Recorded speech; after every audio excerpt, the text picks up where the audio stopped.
এই ভিডিওতে ত্রিপুরার বেঙ্গলি মিডিয়াম এবং ত্রিপুরার ইংরেজি মিডিয়াম ক্লাস 5 এর জন্য আছে একটা টপিক, যেটা হচ্ছে তোমাদের অ্যানুয়াল এক্সামের মধ্যে রয়েছে। যে টপিকটা ছিল তোমাদের, অ্যাকচুয়ালি ছিল সেটা তোমাদের পিটি 2 তে। পিটি 2 তে তোমাদের ছিল, কিন্তু হচ্ছে যেটা পিটি 2 তে থাকে সেটা হচ্ছে অ্যানুয়াল এক্সামে থাকে।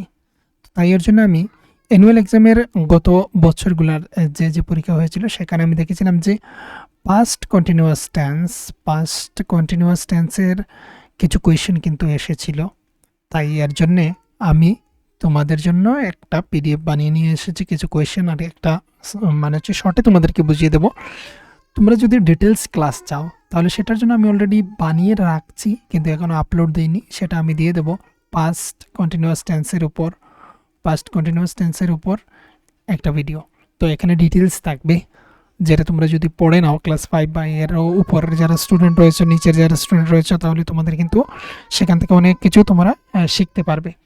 তো প্রথমে দেখো অ্যানুয়াল এক্সাম 2025-2026, অ্যাকচুয়ালি 2026-এ যারা দিচ্ছ অ্যানুয়াল এক্সাম ক্লাস 5-এ, তোমাদের জন্য হচ্ছে কি এই হচ্ছে পাস্ট কন্টিনিউয়াস টেন্সটা খুবই ইম্পর্ট্যান্ট। তো কীভাবে তৈরি করতে হয় এই এই যে টেন্সের সেন্টেন্সগুলো, সেটা আমরা জানবো। প্রথমে হচ্ছে তোমাকে বসাতে হবে সাবজেক্ট, তারপর হচ্ছে ওয়াজ অথবা ওয়্যার তোমাকে বসাতেই হবে, তারপর হচ্ছে মেইন ভার্বটা বসাবে, তারপর মেইন ভার্বের সঙ্গে আইএনজি যুক্ত করে দেবে, সেটা কমপ্লিট হয়ে যাবে। তো তখন সেটা হয়ে যাবে কি পাস্ট কন্টিনিউয়াস টেন্স। এবার যদি আমি বলি যে বাস্তবে যদি আমি পাস্ট কন্টিনিউয়াস টেন্স ব্যবহার করতে চাই তাহলে কখন করব?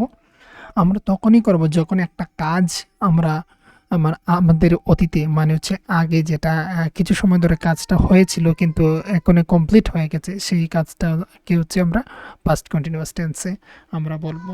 বা আমরা বেঙ্গলিতে যখন সময় বলি যে করছিল, তারপর হচ্ছে খেলছিল, বা তেছিল, তেছিলে, তেছিলাম, তখন সময় হচ্ছে আমরা পাস্ট কন্টিনিউয়াস টেন্স ইউজ করব। তো তার যে ফুল ভিডিও যেটা যেটা হচ্ছে ফুল একটা ক্লাস যেটা ভিডিও। ওই তোর কিতা আরম্ভ হয়েছে এখন? সিস